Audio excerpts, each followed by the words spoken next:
So now we are almost there, Alhamdulillah.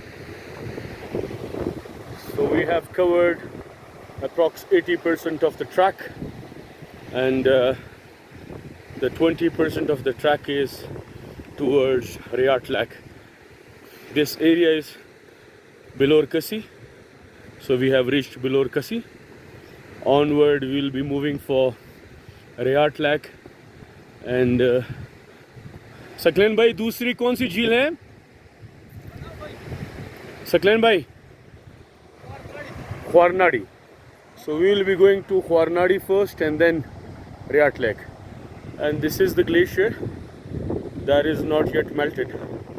And as I have heard that in Riyat Lake there are still glaciers and a lot of glaciers.